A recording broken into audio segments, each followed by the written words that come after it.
Hey guys, and welcome back to the channel. Quick one from me. We're going to do post-match Iga Swiatek versus Elena Rybakina. And the reason why I'm going to do it is because I've just watched it. Thank you to everyone that joined for the live stream commentary and watch along on YouTube. Greatly appreciated. It was a exciting match and one that I think lived up to the bill for the most part. Before we get into it though, remember to that like button and do subscribe if you're new. Also do leave a rating or review if you're a podcast platform listener or watcher. Thank you to all our members as well. Greatly appreciate, of course, your support as always. Elena Rybakina does it in straight sets, 6-4, 6-4 against Iga Swiatek. And I have to say, when I predicted this in my draw preview and prediction video, I wasn't 100% sure of it. I wasn't. But before the match, I said I'm going to stick with that prediction. I also said in my roundup prediction for my roundup, even for day 6, I said for my predictions for the next day that I was going to stick with her. And it looks like I was right to stick with her because she has the type of game that does trouble Swiatek, and that's what I was really banking on, that she had a big enough game to really trouble the Polish player. And I do feel that the players that tend to give her trouble are the players with that big firepower. And we saw Sabalenka recently trouble her as well. And Rybakina is a similar player and a player of a similar mold and ilk anyways. So let's quickly go through some of the stats. But before I do, I just want to talk a little bit about what happened in the match and how I perceived it. So in the first set, Rybakina actually went into a straight 2-love lead, and so broke Swiatek straight away. In that opening game, Swiatek was actually 40-love up, and she then conceded it. Conceded that first first service game by consequently losing multiple points in a row to then get broken at juice. So yeah, that was disappointing for Swiatek. She was 40-love up, she got broken, and then the next game she was 15-40 up on the return game. She didn't manage to break, and Rybakina ended up holding, so she was 2-love up. Similarly, the next 2 games after that, she also was very close to winning them, and she could have easily been 4-love up in that first set. Instead, she found herself, I think it was 2-all in the end, because she won the next 2 games after. That was really interesting, but she caught herself back pretty nicely, to say the least. However, in both sets, she ended up then getting broken pretty late on, and then Rybakina ended up closing it out nicely. Now, I think the biggest issue that Swiatek was having with Rybakina, there are a few different things to talk about. I think the first one, of course, is the serve, and that's the most obvious one. We always talk about the serve return dynamic, and Rybakina, if we look at the stats for the Australian Open generally, she had a 50% unreturnable serve rate. That's ridiculous. Absolutely ridiculous. It's so good. And her average speeds were at 180 kilometers per hour. Now that's abnormal, the speed and also the unreturnable percentage as well. One thing actually I wanted to point out very quickly on her technique on her serve is I find it quite interesting that someone as tall as her has such a short ball toss. Now, it works for her, so there's no real issue to talk about. But normally, if you say check out John Isner, if you check out Riley Opelka, they will really throw it up there and they'll really utilize their height. I feel like with Rybakina, she does utilize her height, but maybe not as much as she could because of her toss, if that makes sense. But it's effective, and she still manages, of course, to beat players like Iga Swiatek, who's number 1 in the world. So just something interesting for you guys to look at. I'm also intrigued to hear whether you've got any thoughts on that. But back onto the tactics and what ended up playing out. Rybakina, what she did was very clever, I thought, for the most part. She tried to use angles on the serve with her height, and she hit a few aces as well. But the biggest thing that she did for me was, especially in that first set, because she wasn't serving even up to 50% of first serves in, but the biggest thing I think she has in her game And Swiatek also has this, is the kick serve. Now her kick serve is very good, and Swiatek and Rybakina are probably two of a handful of players that can really hit an effective kick serve on the women's tour. Rybakina, she even hit a couple of second serve aces, if I'm not mistaken.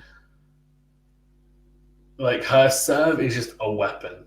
It really is a weapon. Now, Swiatek is one of the best returners on tour, so at times she did have success on Rybakina's serve, but generally, she was able to hit aces or unreturnables or really get a shorter ball to attack, and that frustrated Swiatek. And the reason why it frustrated is because on her serve she was struggling as well. And the reason why she was struggling is Rybakina was not. I mean, she wasn't really respecting the second serve from Swiatek. I think the second serve, even though it's a kick serve, is still maybe a little bit slow compared to what it should be. With these balls as well, these Dunlop balls, despite the courts being quick, the balls that they're saying that the balls don't have much air in them and that the balls are pretty dead. So if they're dead, they're not coming off the surface particularly quickly or through the air particularly quickly anyway. That's not ideal, right? That's not ideal if you're Swiatek and you're serving a pretty slow second serves. And her first serve, Rybakina, again, like there weren't a huge amount of first serve points where I thought, okay, Rybakina is looking like she's really out of her depth for large periods of the return game. She was getting a racket on most serves, and Swiatek, yes, would dominate with the forehand for the most part, but what was happening in an interesting pattern of play that ended up developing was actually Rybakina getting involved in these longer rallies. Now, she didn't come to the net as often as you might think, and I find that quite interesting. She tends to like to sit on the baseline and beat a power baseline and really then push her opponent back with big ground strokes. And she will occasionally come forward and smash when needed, but she's not someone who's going to rush the net at all. And that was intriguing. So Rybakina, was was being very, very good from the back of the court for the most part. Now, both players did have periods where they made mistakes, and Swiatek and Rybakina would make a few mistakes, especially the Kazakh at the start. Her into and forehand wasn't quite firing. But what she was doing was, I don't think it's necessarily a case of making Swiatek move laterally a lot, but more the depth on her ground strokes is very, very good. And on return, and in a lot of the rallies, she won them because she hit with better depth than Swiatek. And Swiatek then ended up making an error of some sort. Uh, that was what impressed me the most. Also, in the backhand to backhand exchanges, she can stick with Swiatek. Her backhand is very, very solid. It's not a huge weakness in a game like a lot of the girls on tour could say about their own game. So, and to be fair, the men as well. It's just the backhand is obviously something that a lot of people don't necessarily think is their strength. I wouldn't say it's her strength, but it's not a weakness either. I would say her forehand and backhand, in terms of reliability, are pretty equal. Yes, she can go a bit wild sometimes with the ground strokes and go too big, but there was not many occasions in this match that happened. She was pretty calculated with her aggression on the ground strokes, and it worked. For Swiatek, it was a little bit of an underwhelming performance, I have to say.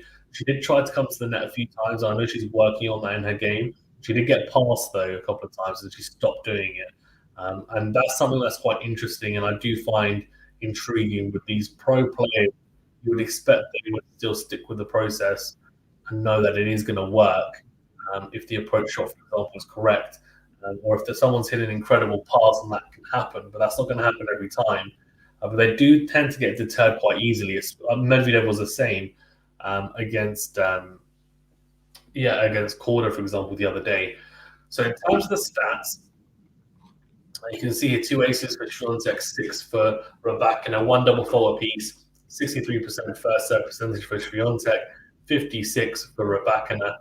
First serve points won. This is like the biggest difference, and this is what I was saying earlier, that Rybakina was making quite a few first serve returns in, but also wasn't really respecting the first serve. She was taking it early, and You can see first set points won only 57%. For Rybakina, though, 80%. That's a big difference. Second set points won, though, to be fair, Swiatek won a larger portion, 57% to 46% for Rybakina.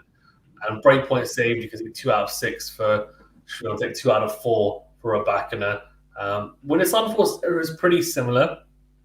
I mean, 15 to 14 in the end for Swiatek, so almost even Stevens on that, and same for Rybakina, 24 to 25. So, as I said, it was a mixed bag at times from both players, but it was a competitive match with a lot of forced errors. I felt out there. There was some high quality tennis on show, which was great to see. And you can see net points won 4 out of 6 for Swiatek, 4 out of 5 for Rybakina. So yeah, they weren't really coming to the net at all. They were trading for the back of the court, and it ended up being that Swiatek unfortunately came out at second best for you eager fans. But intriguing to see what Swiatek does next, because this is clearly a pattern, and it's interesting because last year I felt like she almost got over that.